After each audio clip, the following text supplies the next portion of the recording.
కొంతమంది మీ అందరూ కూడా మాస్టర్ వీవర్స్ని పెట్టుకొని మీరు నేర్చినటువంటి వస్త్రాలను వాళ్ళకి ఇవ్వడం, వాళ్ళు అమ్మడం, వాళ్ళు వ్యాపారాలు చేయడం ఇవన్నీ చేశారు. రాబోయే రోజుల్లో ఇంకా దీన్ని ఏ విధంగా మనకు ఆపుకోకూడా ఉంది. దాని ద్వారా కూడా అమ్ముతున్నాం.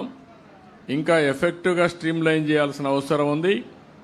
డిజైన్ దగ్గర నుంచి మీరు అవసరమైతే ట్రేసబిలిటీ కూడా, ఎవరు ఏ ఇంట్లోనే ఇస్తున్నారు అలాంటి మీ నిజమైన చరిత్ర కూడా పెట్టి చేయగలిగితే ఒక మానవత్వం కూడా వస్తుంది. కొనేవాళ్ళు కూడా కొంటారు. చాలామంది దీన్ని ప్రోత్సహిస్తారు. తప్పకుండా అన్ని వ్యవస్థలను స్ట్రీమ్ లైన్ చేస్తున్నా.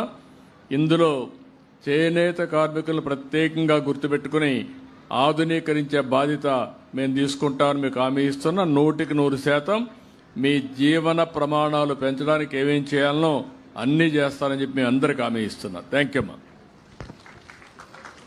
నమస్తే సార్, నా పేరు బోదాటి శ్రీనివాసరావు, మంగళగిరి రత్నాలచెరు నుంచి వచ్చాను సార్.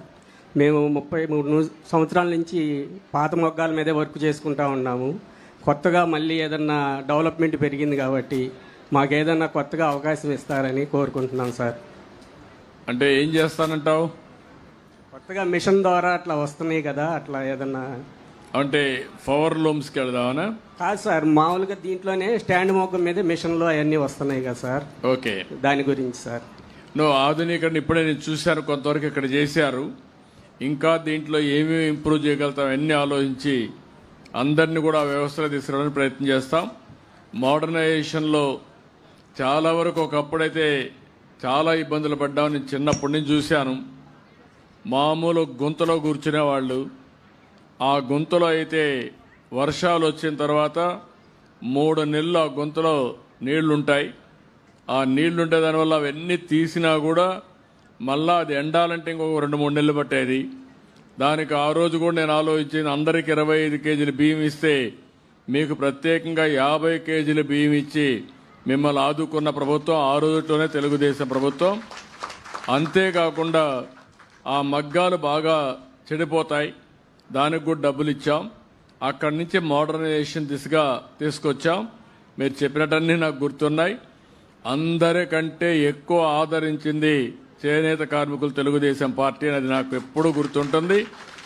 ఆ గుర్తింపును గుర్తుపెట్టుకొని మీకు న్యాయం చేసే బాధ్యత తీసుకుంటాను. Thank you. ధన్యవాదాలు సార్. ఇక మనందరి అభివృద్ధి కోసం అహర్నిశలు కృషి చేస్తూ అత్యద్భుతంగా అమరావతిని తీర్చిదిద్దుతూ అలాగే యువతకు నవతకు కావలసినటువంటి అనేక అవకాశాలతో ముందుకు తీసుకువెళ్తున్నటువంటి మనందరి ఆదర్శ నాయకులు గౌరవనీయులు రాష్ట్ర ముఖ్యమంత్రి వర్యులు శ్రీ నారా చంద్రబాబు నాయుడు గారిని మన కోసం ప్రసంగించవలసిందిగా స్వాగతం తెలియజేస్తున్నాను. మనందరి కరతాళధ్వనులతో ఆహ్వానం తెలియజేసుకుందాము.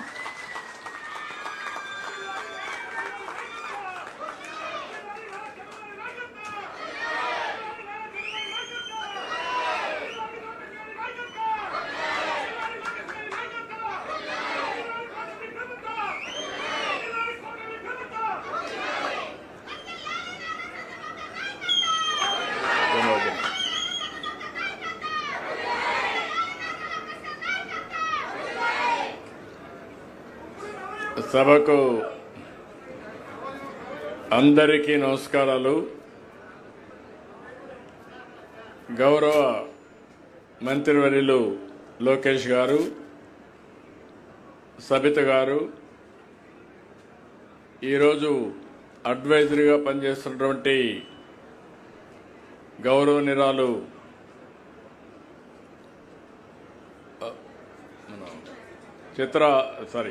సుచిత్ర ఎల్లా గారు, అదే సమయంలో సిసోడియా గారు, స్పెషల్ చీఫ్ సెక్రటరీ,